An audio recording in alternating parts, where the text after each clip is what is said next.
Hola, me siento muy bendecido de que me permitan compartir con ustedes unos minutos. Muy bendecido por Dios, por darme la bendición de abrir las Escrituras y compartir con ustedes las cosas que Él nos enseña, que Él nos habla. Muchas gracias a todos. Le ruego a Dios que Él nos bendiga. Le ruego a Dios que Él nos siga permitiendo aprender y entender las cosas que nos son mostradas en las Santas Escrituras.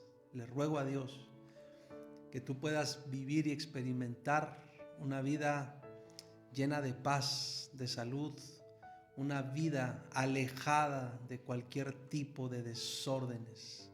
Le ruego a Dios que tu corazón sea fortalecido por Él. Y para eso es para lo que estamos leyendo y estudiando cada vez que tenemos oportunidad de hacerlo a través de estas transmisiones. Si continuamos hablando sobre el origen de los trastornos, que es el tema que nos ha estado ocupando ya por varias transmisiones, creo que debemos ser muy conscientes de que todos estamos siempre expuestos, y diría yo hasta en el riesgo de permitir o de abrazar actitudes como esas que hemos venido señalando, como la soberbia, la displicencia, la inestabilidad, la inmoralidad o la inmadurez. A veces uno va permitiendo que actitudes así, criterios así, aspectos así se asienten en el corazón, y cuánto daño nos hace.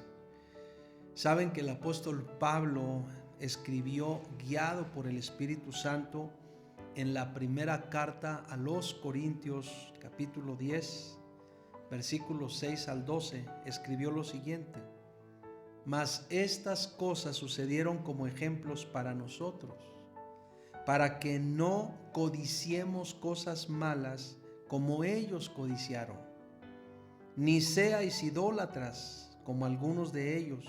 Según está escrito, se sentó el pueblo a comer y a beber, y se levantó a jugar. Ni forniquemos como algunos de ellos fornicaron y cayeron en un día 23,000. Ni tentemos al Señor como también algunos de ellos le tentaron y perecieron por las serpientes. Ni murmuréis como algunos de ellos murmuraron y perecieron por el destructor. Y dice el versículo 11: y estas cosas les acontecieron como ejemplo, y están escritas para amonestarnos a nosotros, a quienes han alcanzado los fines de los siglos. Dice el versículo 12, y pongamos toda nuestra atención. Dice: así que el que piensa estar firme, mire que no caiga. Y al estar hablando de la soberbia, de la displicencia, de la insensibilidad, la inmoralidad, la inmadurez, no estamos hablando de ello solo para señalar actitudes en otras personas, no. Estamos hablando de ello para identificar las cosas que nosotros mismos hemos abrazado, hemos permitido y que han estado causando cualquier cantidad de desórdenes en nuestra vida. A veces retraso en el tiempo o en el objetivo de varias cosas que no hemos podido lograr o conquistar.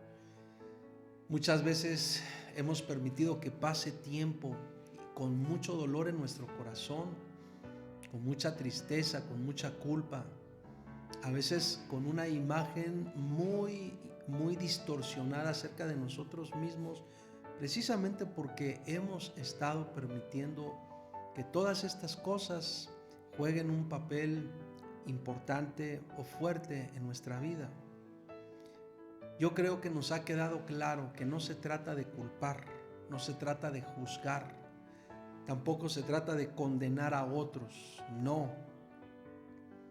Se trata de que conozcamos la verdad de Dios. Para eso ocupamos estos tiempos, para que juntos busquemos en la palabra de Dios la verdad que ahí se nos revela y se nos enseña, y podamos, al conocerla, podamos aprender a vivir en ese orden de Dios, en ese orden divino. Creo que hemos entendido que se trata de que seamos humildes para arrepentirnos de toda forma de vida que nos ha sido causa de trastornos y desórdenes. Hay que tener la humildad y la capacidad de arrepentirnos de todas esas cosas que nosotros hemos causado o que en algún momento hemos tolerado o hemos permitido y que nos han dañado mucho. Se trata de que identifiquemos las cosas que no son buenas para nadie, las cosas que perturban, las cosas que roban la paz del corazón. Hay que identificarlas y hay que desecharlas, hay que renunciar a ellas. No hay que permitir de ningún modo que éstas sigan apareciendo más en nuestra vida. Otro factor que es origen de muchos trastornos y del cual hablaremos brevemente hoy, unos minutos, es la necedad.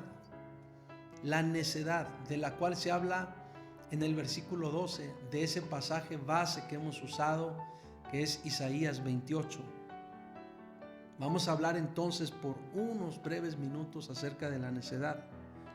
Una de las definiciones que se le da a la necedad describe un estado que demuestra poca inteligencia.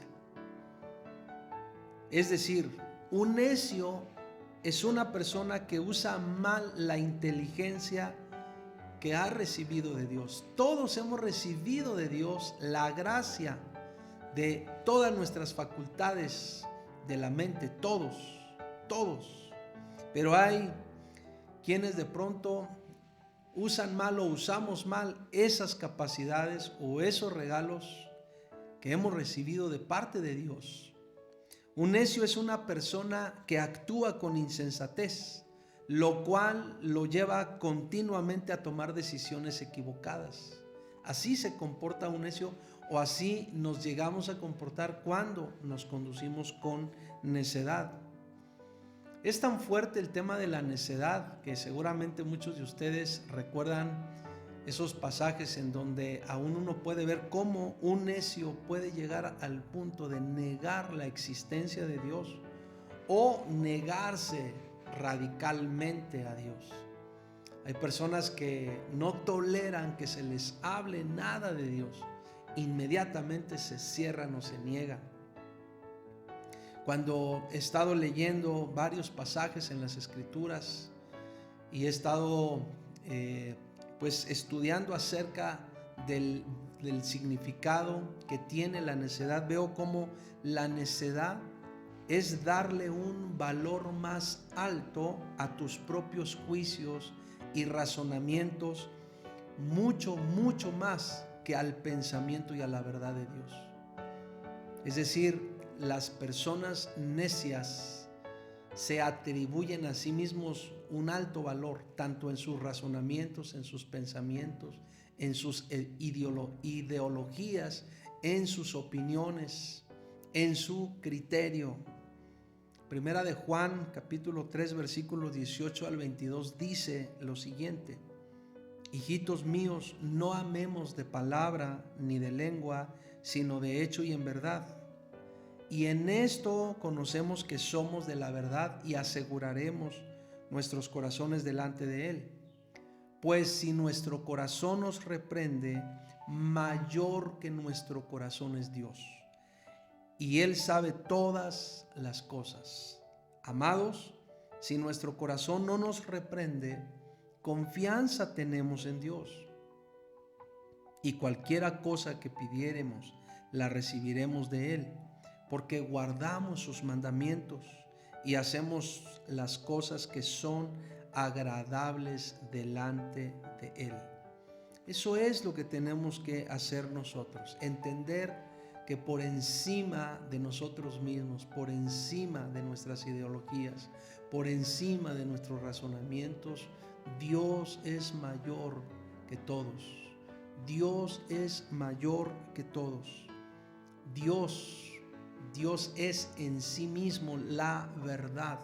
Y si nosotros aprendemos a conocer la verdad de Dios, aprenderemos también a ubicar perfectamente bien nuestros propios razonamientos, porque estos pueden llegar a ser determinados directamente por la verdad de Dios.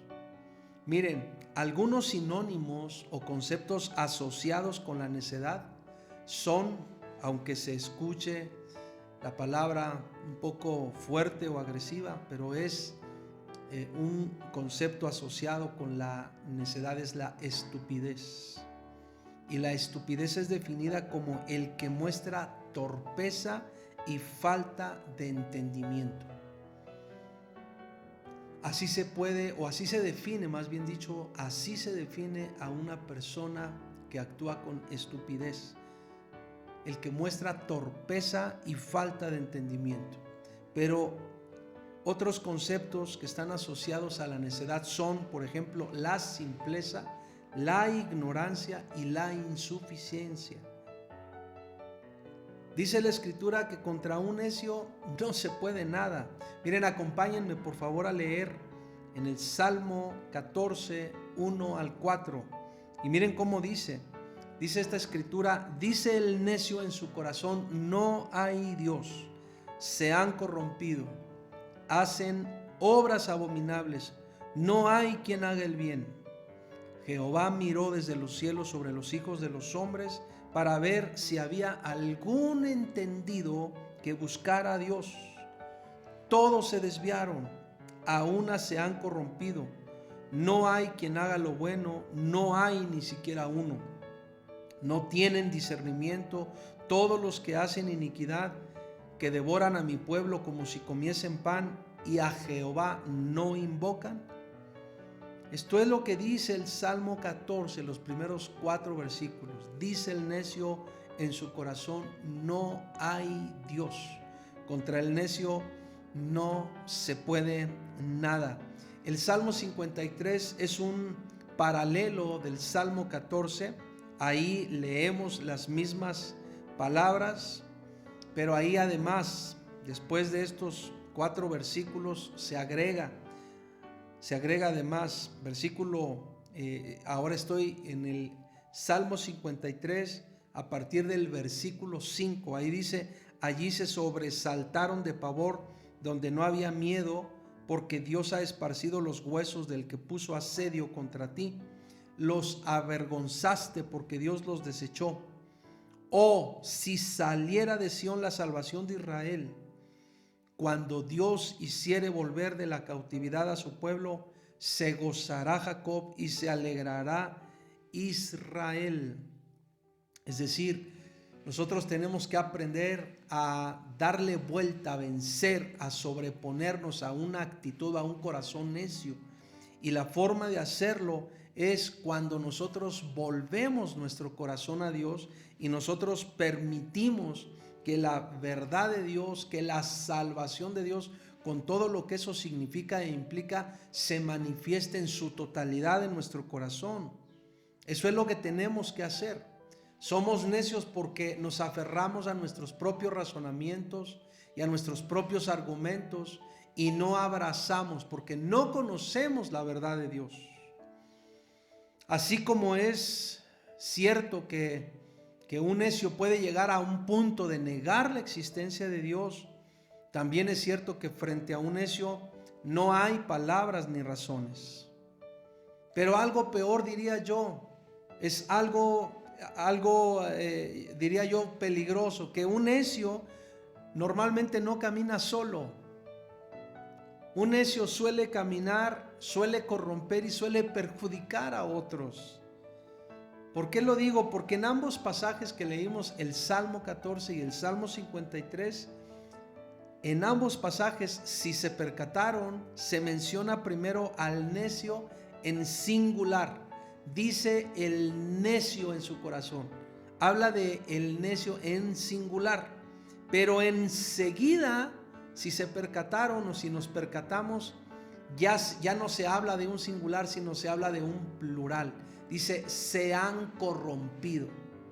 Es decir, un necio no camina solo.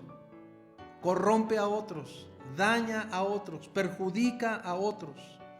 Por eso mismo, en el Nuevo Testamento, el apóstol Pablo también advierte en las cartas a Timoteo y Tito acerca de las personas que suelen engañar y contaminar a otros y de los cuales hay que tener mucho cuidado.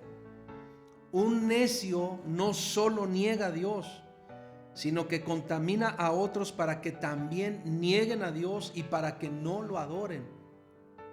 Eso es parte del peligro de la necedad en el corazón de una persona. Un necio, además de insensato, es incrédulo y desobediente. No obedece lo que Dios dice. Si no reconoce la existencia de Dios, pues menos va a obedecer lo que Dios dice. Al estar leyendo las Escrituras, me doy cuenta cómo la necedad es lo contrario a la sabiduría. Y la sabiduría comienza por darle a Dios el lugar prominente en nuestra vida. ¿Recuerdas lo que dice Proverbios 1:7? Vamos a recordarlo. Acompáñame por favor a leer Proverbios 1:7. Dice, el principio de la sabiduría es el temor de Jehová. El principio de la sabiduría es el temor de Jehová. Por eso mencioné hace un momento que la sabiduría comienza por darle a Dios el lugar prominente en nuestra vida. Una actitud necia normalmente se burla y anula para sí mismo la autoridad de la Biblia. Confía en su propio corazón, pero no en la Biblia. Y es importante que nosotros aprendamos a darle a Dios el lugar predominante en nuestra vida y en nuestra familia. Porque o más bien dicho, mientras nos mantenemos apartados de esta realidad, mientras vivimos con nuestros propios criterios, con nuestros propios juicios, normalmente hemos estado viviendo muchos desórdenes, muchas veces desatinos, hierros que nos han llevado a terribles ambientes y terribles heridas. Es decir, hay muchos desórdenes, hay muchos trastornos que nosotros hemos permitido por lo que hemos ignorado, por lo que hemos rechazado, por lo que hemos omitido, por lo que no hemos escogido bien. Entre ello, escoger que Dios ocupe el primer lugar en nuestra vida. Entre ello, darle lugar a la verdad de Dios en nuestro corazón. Por eso es importante creer las Escrituras, pero también es importante honrarlas con nuestra obediencia y con estricta fidelidad. Esas dos cosas son sumamente importantes. Creer las Escrituras y honrarlas con obediencia y estricta fidelidad. Quiero invitarte a que en esta hora juntos le digamos a Dios: toca nuestro corazón, enséñanos a vencer esas actitudes necias, enséñanos a vencer esas actitudes duras de nuestro propio corazón, enséñanos a quitar la simpleza en la que muchas veces caemos, en la arrogancia en la que muchas veces caemos, dándole más peso a nuestros criterios que a tu palabra. Enséñanos, Dios, enséñanos realmente a darte un lugar predominante en nuestro corazón. Padre, yo oro en esta hora que cada uno de nosotros seamos bendecidos con tu presencia y con tu palabra, que nos ayudes a rendir nuestros criterios, nuestras ideologías, nuestros razonamientos, que dejemos que estos sean determinados por tu verdad y no por la necedad de nuestro corazón. Muchas veces nuestra necedad nos ha llevado a vivir muchos trastornos y desórdenes, pero no vamos a vivir más así. Vamos a vivir dándole lugar a tu palabra en nuestro corazón. Vamos a vivir dejándonos guiar por ti. Vamos a dejarnos en tus manos para vivir en el orden, en la paz y en la salud a la cual tú nos has llamado, en el nombre de Jesús. Amén y amén. Que así sea, que así sea. Démosle lugar a Dios en nuestro corazón y no vivamos más ni con dureza ni con necedad en nuestro corazón. Dios es real y Él quiere habitar en tu corazón todos los días de tu vida, y Él quiere enseñarte su palabra todos los días de tu vida para hacerte vivir en el orden que Él determinó para ti, para tu felicidad, para tu plenitud. Lo creo con todo mi corazón y lo deseo para ti. Gracias por tu tiempo y gracias por acompañarnos estos minutos. Bendiciones.